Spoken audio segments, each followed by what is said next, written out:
And here we go. Happy Valentine's, everybody. We're going to be talking about broken hearts on Valentine's Day. Because why not? It's kind of a... I think it's a day where probably more people's hearts get broken. Expectations dashed across the hard and jagged rocks of your hopes and dreams for someone else's affection. It's possible. It happens to everybody one time or another. And brings up all kinds of feelings of, you know, who are you with? And, you know, or if you're not with someone, why aren't you? And all of that stuff. I think Valentine's Day is a harsh day when it comes to love and expectation. Shireen, are you with me? I'm with you, dude. Super awkward. I think it's particularly difficult for anyone who's single or recently broken up or, yeah, really just anyone who isn't like in an active love relationship. For the love relationship people, it's just a lot of pressure to do something exciting. But I think anyone who's single typically feels like, you know, this day. So, hi, Elaine. Hi, Robin. Hi, George. Hi, Jonathan. Yeah. Greetings, kind sir. How are you feeling about Valentine's Day? And somebody's comment I just missed. I don't know where they went up the comment thing too far. Shireen, move towards your printer. No, all right. Thing. Yes. All right. So we are talking about you know, broken hearts. Your heart being broken against the jagged rocks of your unrequited love. Why do we do this to ourselves? Hi from Scotland, Joan, sorry, Van de Man. I'd rather be alone than with the wrong person, right? That makes sense. Totally. Yes. Why? I like that. Is that even love if you're broken over it? Yes, I think broken heart. The broken heart is there's a great song by can't remember his name at the moment, but in it he goes, you know, the whole world can see that you're blown apart. Like when you have a broken heart, it's like the whole world can see that you're blown apart, and it's like that's what it feels like, is you're blown apart. And that blown apart feeling is, I think, very much like the original separation, the original Big Bang. So it's like you're feeling the feeling of the primordial separation, and like that's what the Big Bang was. Boom. Just, I think it's very possible, like if you look at the universe in a particular way, think of it as kind of like this fallen state hologram type of thing, that the Big Bang is like the child of God, their heart exploding, like the original broken heart, the original fall from grace. And now we're trapped in this crazy world where everything is kind of broken, and where people get really broken. And I was just hearing yesterday about a Vietnam veteran who had the most horrific, heartbreaking life. His sister was horribly raped and left for dead days before he left for Vietnam, but they didn't tell him because they know he'd freak out and not go to Vietnam if they told him. And just like they had left her tied to railroad tracks, like two guys had raped her and left her tied to the railroad tracks. Horrible stuff. And then she wouldn't say goodbye to him or hug him goodbye because she was just so shaken up by what had happened, but she couldn't tell him. It's just like, oh my God. And he just goes on and on about losing his wife and just one thing after another. And I'll tell you, it's like some people's lives are just horribly heartbreaking. And you know, it's we gotta just remember to be really gentle with each other, especially people that you don't know very well, or even if you do think you know them well, because it's quite possible that person is a survivor of some horrible heartbreak, and even if they're not a survivor of a horrible heartbreak and something as extreme as that, I think all of us have experienced that deep, profound heartbreak in one way or another, which is this kind of, it's the root pain, it's the root Take it away, Shireen. It's the root what? I'm like shaken up by this story. It's like you got Yeah. me like all like my guts. Just you just pulled them out, and now I'm like they're all over the table, and Yeah. it's just like ouch. My goodness, that's like I don't know, but you make a good point that a lot of people's lives are extremely heartbreaking, and really ultimately, I think, like you said, like we don't know what anyone's going through, and so being gentle with each other and gentle with ourselves and having compassion. But in one of the questions here, they asked, "How do you mend a broken heart?" Do you have any thoughts on that, Mr. Garrett?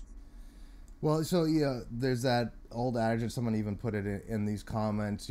Time heals all wounds. Yeah, that's true. And um, here's somebody talking about their boyfriend broke up with their relationship yesterday, so he's not the guy for me. I guess it hurts. Crying, getting it out. That's important. The the healing, I think, is like something that you can either go hard and deep in, and it'll end quicker, or not go so stay shallow about it, avoid the pain, distract yourself, and then it'll take longer. Yeah. But it's like, gosh, these comments are just I know. beautiful. I'm looking at Robert saying that his dad died this month from liver cancer. Oh. And sorry, you were looking at more positive comments. No, I'm saying that these, I was looking at the one when I found love, I found God again. My mother died, my Grammy died, my good friend died, my sister brother-in-law died. Yeah, it's like, and this is the thing, this is what it is to be alive, is to know you're gonna die someday, and everyone you love is gonna die someday, and you're gonna like experience that loss and separation no matter what. It's like, if you love, you're going to lose that love at some point. Like, you don't get a choice. Like, it could be, if you're really blessed, maybe you get 50 years with that person before you have to say goodbye. And if you're, and if not, maybe you get, 5 days or 50 days or 50, you just never know. Someone, we had a lot of pets die last year, and for the kids, it was oddly emotional. Like, even losing a pet, and he's like, well, geez, losing a parent or a lover or a child, I think losing a child is definitely like that'll kill anybody. But losing a pet, I think there's something weird about feeling like a creature you're responsible for, like you love more deeply than you realize. Because when we lose these pets, it's just so hard on everyone. And someone said, pets are a way of learning heartbreak or something like that. I was like, that's so. Yeah.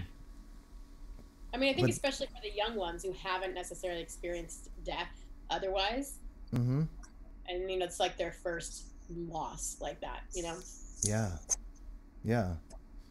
And I mean, because my husband has literally no one in his life has died. He's like pushing 40, and but when I was 17, my dad died. So to me, I'm like, well, that's just a purely final and painful part of life, like just really interesting. Some people haven't experienced, so it just makes sense of what you're saying, like that a pet would be an introduction into the pain of loss for a child, Yeah.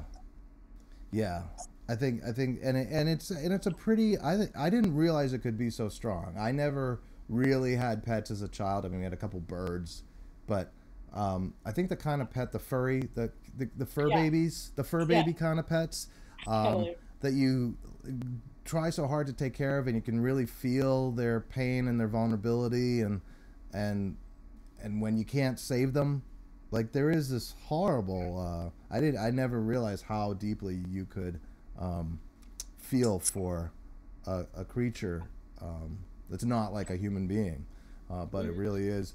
And then human beings, I mean, it's like, I think this is the thing that we all try to brush under the carpet as human beings, is the stark awareness, the horrifying awareness that the best, sweetest thing you will ever feel in life is love, and true love, and falling in love, and with that comes attachment, and then the sweetest pain is when you lose that one you love. Yeah.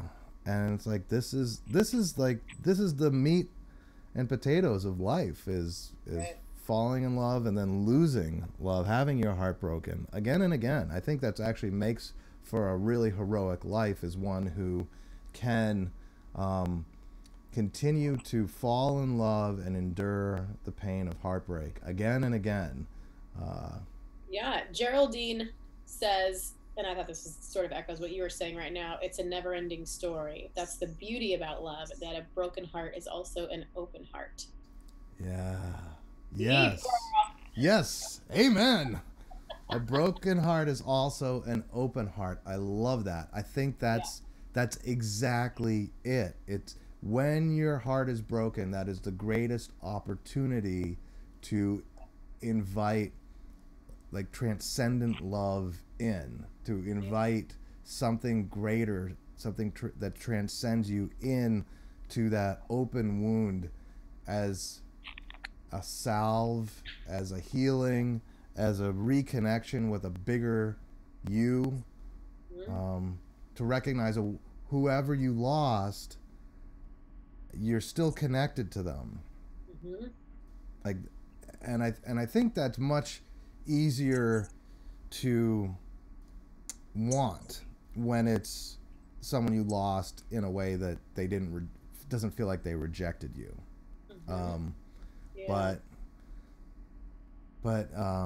gosh, even in rejection, I think what rejection ultimately is one ego's incompatibility with another ego. I don't think true hearts and souls really reject each other. I feel like all souls are connected in some way, and that you really can't. There isn't really separation between souls. Um, There's this and I, saying that I've been into lately of like rejection is God's protection.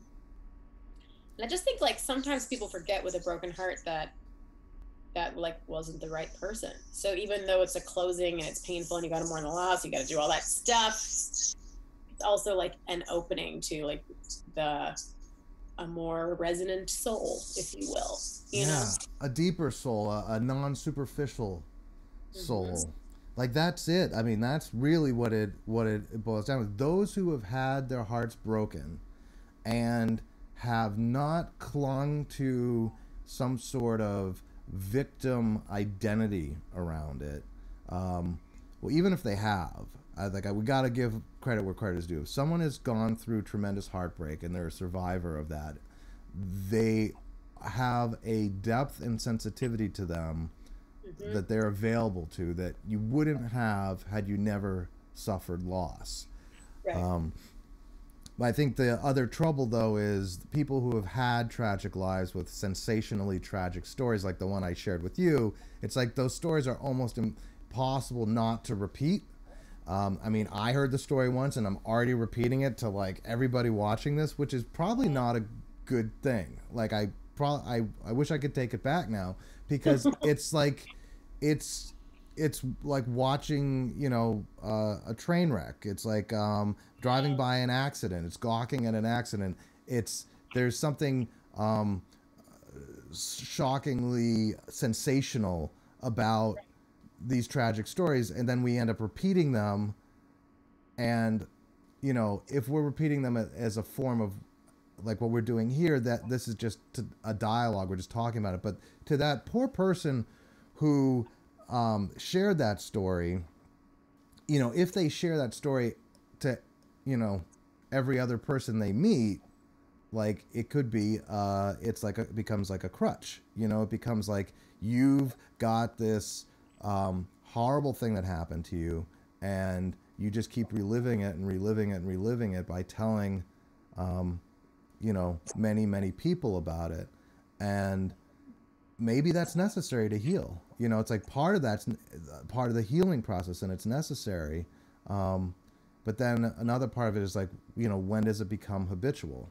Yeah. When do we start identifying with how we've been hurt or wounded, and it becomes sort of an ego gratification to keep repeating that as like, this is why, you Yeah. know, my life is all fucked up, you know? Yeah. Like I'm such a cheeseball, and I actually watch The Bachelor and The Bachelorette. Mm-hmm.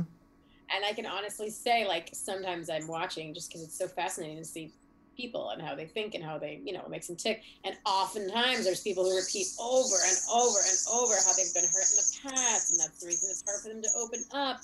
And like, whenever I'm watching it, I'm like, yeah, like, I know you already said that. I heard you say it like 10 times. And it is interesting how it becomes like a badge of honor, if you will. I don't know if that's the right way to describe it, but it just becomes almost like something they lead with. And they're like, that's their story. And I'm like, is that really like all you're about? Like that seems a little, there's gotta be more to you than like this pain you had, you know? Yeah. Yeah.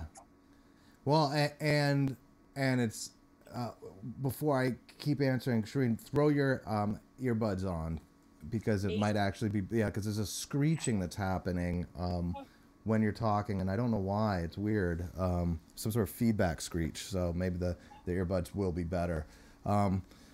Yeah, it's like, I think that's the thing that we all have to wrestle with is there's part of us that like we all need to contend with the broken heart and the loss and sharing that with others and there is something so sweet and tender about even being able to turn to a stranger and share something tragic that has happened to you and have that stranger be able to say, I'm sorry, and really feel that for you, feel that sympathy and empathy for you. It's like that broken heart is an opening for that greater connection with others, Yeah. and then the trap is that you experience these wonderful connections with people when you share your broken-hearted story, and then it becomes addictive because you want to have those connections with people, and this becomes like a way in, a way to have that connection. So what can we learn from that? Like, how can we continue to have those tender moments of communion with others, even strangers, very quickly by sharing our vulnerabilities, right? Like when you really share your brokenheartedness, you're sharing your deepest vulnerability. Yeah. How can we find a way to do that in a more joyful, uplifting way? And I don't even know if that's possible, but it's like it seems like that's what we want to turn to, because you don't want to throw the baby out with the bathwater. But we do need to not harp and harp and harp on our past. We need to find healing in the now, which is that communion.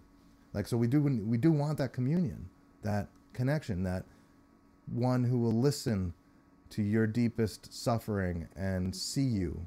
And then we want to be that and for others to know that you will do that for them. Yeah. I mean, I think it's like a fine line, because I can honestly say, like, even in my relationship with my husband, if I lead with like, hey, this is what I want, or this is what would be better, versus this is how it makes me feel, and this thing happened in my childhood that this reminds me of and it causes me pain, I can tell, like, when I'm speaking vulnerably like that, he actually responds much better. He's actually like, oh, like, I feel you. There's like this like heart connection that happens where instead of feeling like I'm telling him what to do, he's like, oh, like, I hear your heart right now, But then at the same time, you don't want to take that and go to the nth degree and then like, hey, nice to meet you, to a new person, and you just like start talking about your pain, because then I just feel like there's like a time and a place, maybe, or like you got to make sure that it's sort of like it just doesn't run your life. I don't know where the barometer would be on this, but I feel like it is a balance where you don't want to let your heartbreaks define you or push people away. They got to maybe that's the barometer, that if your vulnerabilities and your pain bring people closer, thumbs up. If they push people away, thumbs down. What do you think, Jared?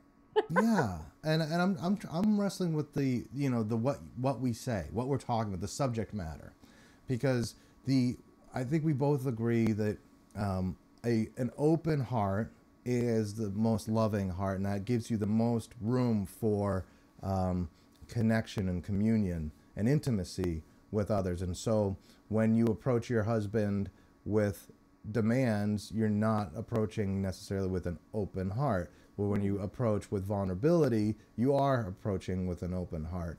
So it's like that. So what we say triggers in us how our hearts are coming across. But then, like, how can we also learn to come with open hearts without having to dwell on the past? Like, I think that's almost like, gosh, I mean, you know, at a good funeral when everyone's crying and like you're with each other and like it's just okay to cry. And I know it's weird to say at a good funeral, but like that's a good funeral. Like when everyone is just openly weeping and hugging each other and there's no shame in it and we're all blown apart. Like that's something that is beautiful. And I want to jump in here. I don't know if you're following the conversation about Robert. Yeah. So I don't have the upper threads because I think maybe I do over here. Are you catching? Can you?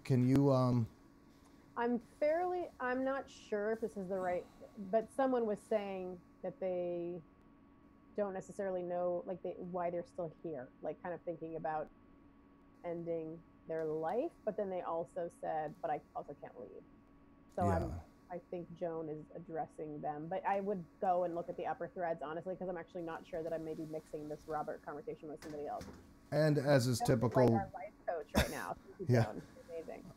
Well, Joan's got it. I guess she's got it. We'll let Joan just do her ministry because we missed the original message. But I'm gonna address Angela because she's right here where I can read it. How do you heal a broken heart from the death of the love of your life? We grew up together, then reconnected at 54. Then he passed away 2 years ago. Oh my God. You know, how tragic. And it's just like, you know, and I feel for Angela, like the just feeling so jerked around, you know. You had your love when you were younger, then you reconnect at 54, you find your love again, and then you lose them. And, you know, I think in situations like that, you just, you know, your mind scrambles looking for, okay, what was the reason? Why did this must have happened for a reason or something of that sort? And obviously the positive reason is that you did get those 2 years together. But then the bitter side of the sweetness is, you know, why only 2 years? Like, why is the human condition so frail and so difficult, you know, to find that love? Like, this is the thing, you guys could have had, if it was a perfect world, you could have had 56 years together. You could have been born in the same hospital or whatever, in the same town, and just known each other your entire lives and spent all 56 years together. But it's not just that you lose them after 2 years when you get back together at 54. It's that something in the chaos of life keeps these star-crossed lovers apart. You know, it's like, why do we have to suffer through that desolation and that loneliness for so long? You know, searching for that one who makes you whole, that one who feels like your soulmate. And I have some answers, but what's that? Robert's back. We got Robert yeah? back. Okay. Yeah. I don't know what benzos is. I don't know. And then he says, someone told me that I am here to help others and my job is to die. This is a fucked up myth. No, Robert, your thinking right now is fucked up. You know, you don't need to die. You're throwing away. You know how much effort went into getting you to where you are right now? Like, you have parents who brought you up. First, your mother had to hold you in her womb for 9 months. You were the lucky one out of like 400,000 sperm. You were the lucky one to get through. Okay, so the odds of you being here are very, very small. And I know what DMT is, and you're tripping balls and you've got the wrong message from DMT. Like, one stupid trip doesn't make it real. You can have bad trips. Yeah, I get it. You smoked the DMT, Oh. but that doesn't, that just because you smoked some DMT and you got the idea that you should die, you might have, maybe you get to die in 20 years, you know, maybe you get to die in 3 years. You never know, but you shouldn't die at your own hand. That's one thing I do know. And the other thing is that you are here to help others. And so go be that help. You're much more helpful alive than dead. You really can't do much once you're dead. You know, you become useless. So unless you're giving your life to save someone else's life, like where, you know, I don't know how to, you know, catching a bullet for, you know, or pushing somebody else out of the way or whatever, like that kind of thing. Okay, there's heroic giving of your life, but to intentionally end your life is not heroic. It's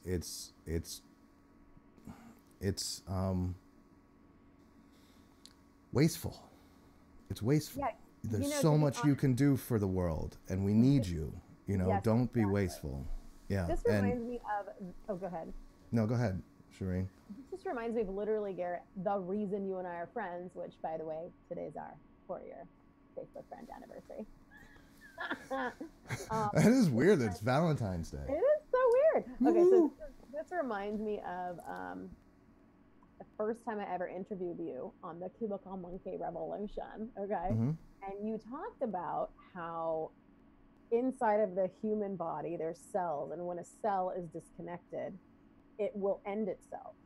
And I was like, whoa, if we zoomed that out, it would really make a lot more sense why people do end up ending their lives.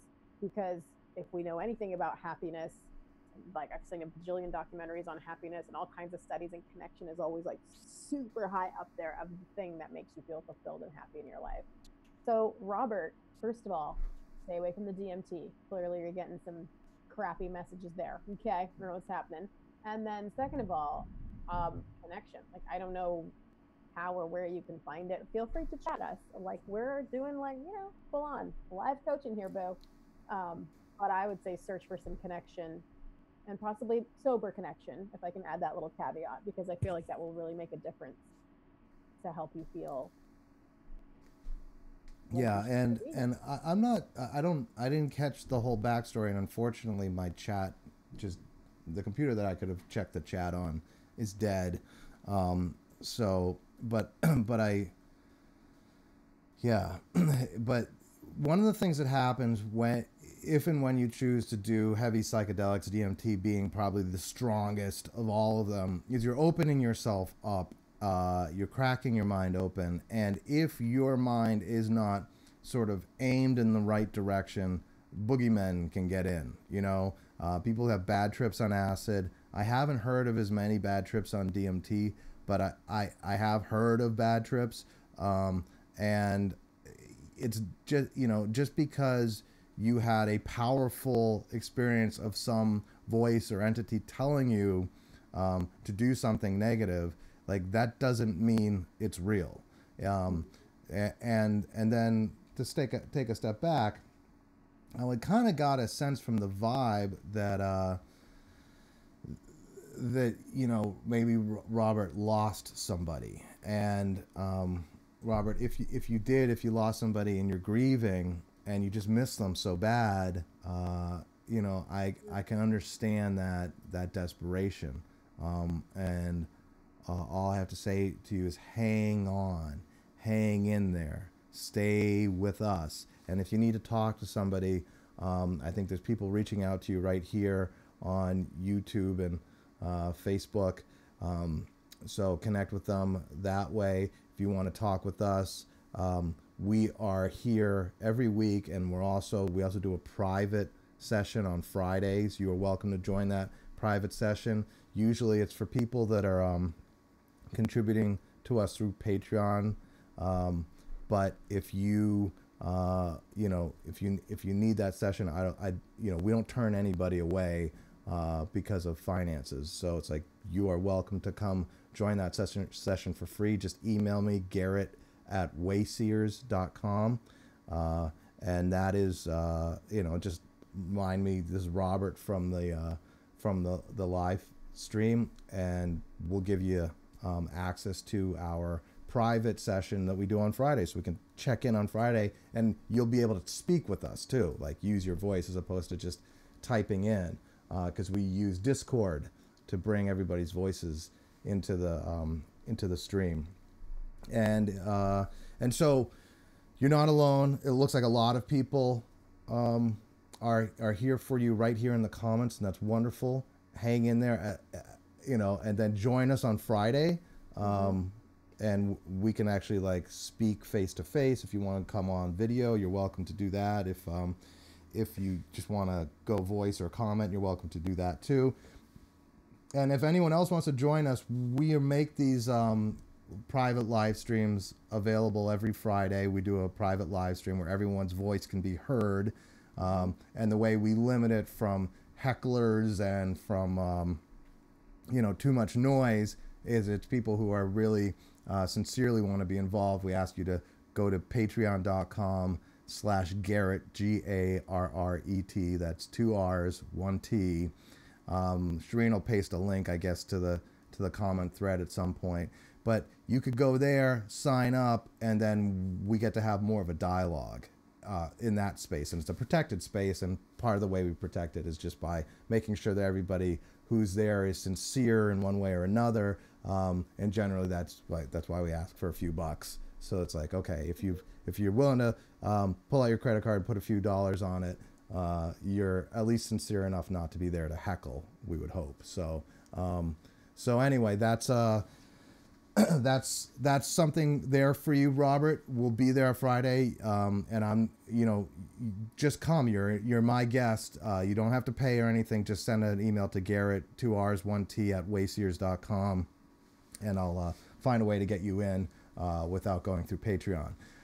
Meanwhile, it seems like a lot of stuff has, been going through here now.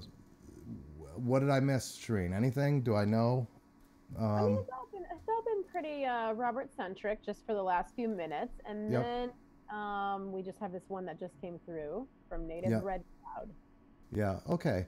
So, Robert, it's great that you don't have fear to die. That means you can truly live. Because I think many people, due to their fear of dying or their fear of separation or their fear of X, Y, or Z, fear of death is, one of the top ones. Fear of public speaking. Now, Robert, are you afraid of public speaking? That's what I want to know. Because more people are afraid of public speaking than dying.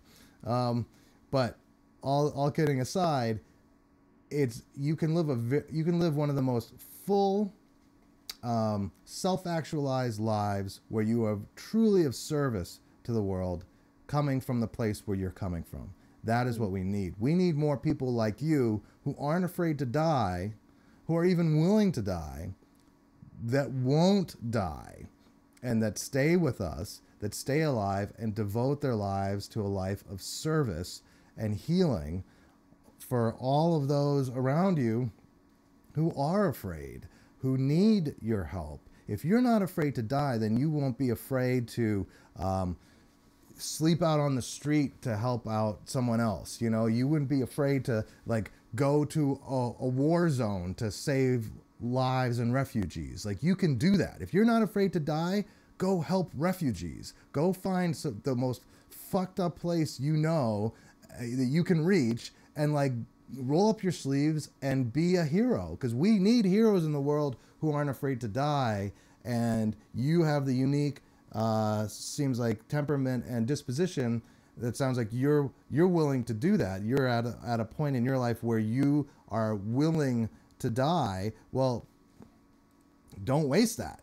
Don't die at your own hands. Go and spend your life in the most valiant, heroic way, helping others, help children, help the innocent, help the vulnerable, help those who, they don't want to die and they're scared and they're in tragic conditions that may be threatening their lives. You could be a savior to them. And so that would be the greatest gift to humanity. And I think through doing that, you would find great healing and joy in your heart, and the kind of connection and communion maybe that right now feels like has been torn away from you.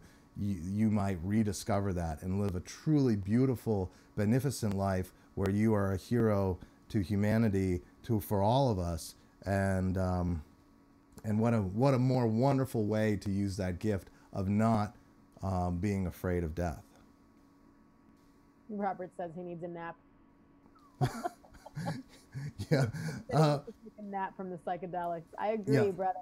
Yeah. Take a break from. Yeah, exactly. Walk away from the psychedelics for a while. Honestly, psychedelics, they will rip you open and make you see things often that take days, months, weeks, even years to digest. And if you do them too frequently, you become really disconnected from, become disjointed. Like you need to take breaks and absorb what's come to you and not take them too seriously. They are psychedelics. So it's like, that means that you will have wonderful, profound realizations. But if you ever are told by a psychedelic experience or entity in a psychedelic experience to hurt yourself or others, you know that is not a legitimate guide. That could just be some sort of boogeyman that got into your head, and you don't want that. And it's not going to help anybody. So yes, take a nap, Robert. Sweet dreams. Have sweet dreams. That's another way of having a psychedelic experience, is just take a nap, right? Yeah. Like when we're dreaming, that's more psychedelic than most stuff you can take a drug for. So that's true. Yeah. All right. What else we got, Shireen? We got 7 minutes left in our our live stream today. We do. Yes. So, I mean, I feel like we went from like a broken heart to like mourning. We got like broken hearts. We got mourning death. We got suicide. We got psychedelic drugs. Like we've definitely gone. We're wild here. We're just all over town. Yeah. So, I don't know. I just am curious. Like I feel like there's been a lot of pain expressed in the comments. Like people are talking about heartbreak and they're talking about death and so. Like if we are closing right now, today's Valentine's Day. It's a day that pain does come up for people, just like with the holidays, all those kinds of sort of catalysts to look at stuff. Do you have any thoughts on how people can cope? First thought is you are not alone. I think that is really the message of the broken heart. And I want to mention real quick for Robert. Robert, if you want to join us on Friday, we do it around 3 p.m. New York time, which is around the time we started this stream. So I don't know where you are in the world, but it'll start about this time on Friday, and we can have you just come on voice, where we use Discord. So we can add you on Discord for voice, or you could just comment in if you just want to type. It's up to you how you want to communicate, but you don't have to have your face on video or camera. So then back to, full circle, what's this all about? What the heck was your question, Shireen? How do we cope with general pain, whether it's heartbreak, mourning, whatever? Like, just I want to make sure that it's a you are not alone. I think that is the message, is that heartbreak comes with the experience of being torn apart from one who you are so deeply connected to that you don't feel alone because of them. And then you're torn apart from them, and now you feel estranged and alone from them, and you miss them, right? And that heartbreak opens you to the ability to reach out to others and help them feel less alone. And I think the greatest need that human beings feel way deep down is this need, the need to not feel alone. That the deepest pain is that feeling of separation, that feeling of isolation, that feeling of loneliness, and it's so pervasive in our society. And your opportunity with your broken heart is to become someone who ends the loneliness for others. And that can be as simple as, chatting up strangers at a coffee shop, or when you're in line at the supermarket, or at the bar, or whatever. It's like to bring people together, introduce one person to another, and like create a communion wherever you are. It's something that I really enjoy doing. I happen to hang out at the bars in my town a lot, and the reason I do is because every time I go there, it's like another opportunity to create a kind of communion where I introduce one friend to another friend, two people from town that don't know each other. I get to make that introduction. I get to help foster those connections. I get to hear about people's days and like really just be with others. And I think that's something that we as a society have kind of forgotten how to do in many ways, where everybody's going so fast and chasing so many things and stuck in their phones or Facebook or YouTube or whatever, and yet there are people all around your town that you can find ways to connect with, and through those connections it's like little miracles happen.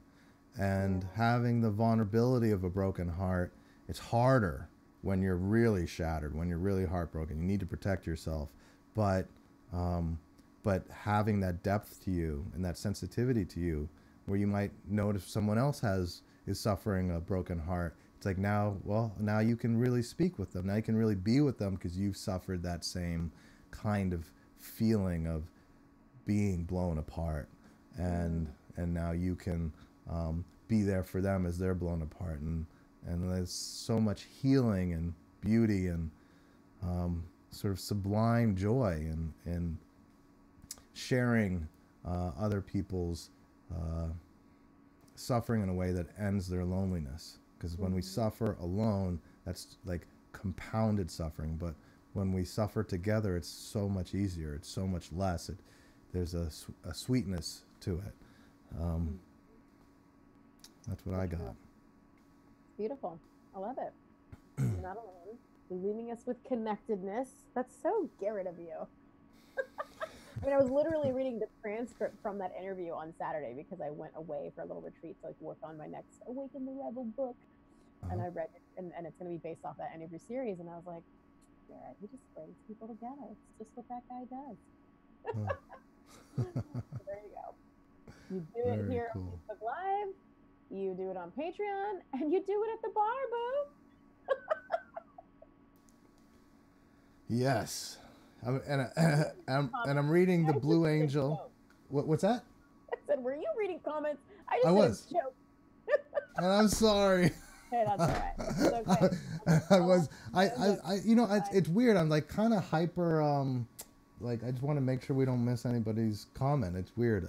That's exactly like what you're joking about. It's like I do feel the deep desire to have connection with people, and so somebody's just saying like, heartbreak is emotional. Is it of the soul? And I think the soul, yes, the separation is the hi Blue Angel. Yeah, so this is about Blue Angel's comment. The heart feels heartbreak. The soul feels separation, and and that is the original separation anxiety. Like that is the horrific aloneness that we're all sort of contending with in this life. Every time we experience loss, we are facing that sort of ultimate deepest wound, which is the wound of separation from heaven, if you will, like oneness. You could say like that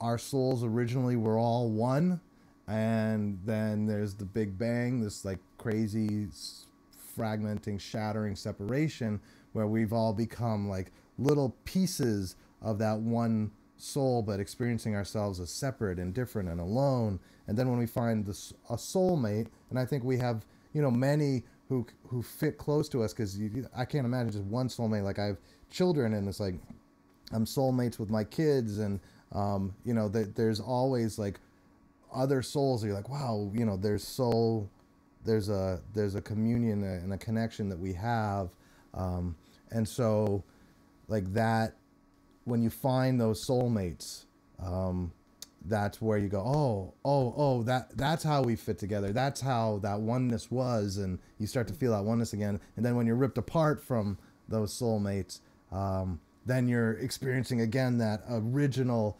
horrific separation, that big bang, your heart blown apart. But the original Big Bang is, I think, that ultimate heart of humanity, like all of life, all of what we are, part of one, whatever that oneness is. Like, I think that oneness, that original child of God, that's their heartbreaking, you know, boom. And we're all just still reeling from that as souls. And yeah, then there's all of these reminders in our lives about what it feels like to rejoin, to come back into connection and communion with each other and become one again, and then what it feels like to be ripped apart from those that we fall deeply in love with, and to lose. It's like, oh, it's just boom, boom, you know, back and forth. Isn't your true soulmate upstairs protecting you here? I don't know. I mean, I would assume so. Like, you know, if soulmate is kind of a funny word, you know, it's like, I would think that, you know, there are, like, I pray to and with Jesus Christ. Like, that's, for me, like, that's kind of like my soulmate on the beyond that helps me out. But before I did that so much, there was a period of time where I had a godmother and aunt who I loved dearly, and she was a mentor for me, and she died of cancer, and while she was dying, I was kind of helping take care of her, and I asked her if she would stay connected with me and let me know of her presence after she died, and she really did. Like, weird things happened that I was like, there's no way that was a coincidence, that this is like really her reaching out to me from beyond the grave. It felt like, yeah, well, I mean, it and then I started praying and like looking for her in my consciousness as I meditated, and I found her. I mean, this is, I know it sounds crazy, but I did. And I think, I mean, I guess there's people who do this stuff, mediums and whatnot, but I did it with my aunt, and so she was like a soulmate that was helping me. But it's like, I don't think we have just one soulmate. I think we have lots of soulmates who are mates in different ways that we all help each other along in different ways. And yeah, I think there's you know, soulmates are probably people, I'm reading, but Blue Angel is saying soulmates here are probably people who you lived with in previous lifetimes here. Yeah, probably. I mean, I think we've got those souls. That's like, if you imagine humanity was one beautiful child of God in the beginning, and then was shattered in the Big Bang, and there was this separation, the heart exploding, being blown apart, and we're all fragmented into tiny little pieces, and whatever you were shattered from, whatever piece you were closest to before everything was shattered, like, maybe that's, you know, maybe you feel the most communion with them, and maybe you have lifetime after lifetime with those who you were like really tight with before the separation. I'm pretty sure that you and I were brother and sister in another lifetime, Garrett. Ah, good. Who was the eldest? Maybe me, since right before we got on here, you're like, okay, Mom.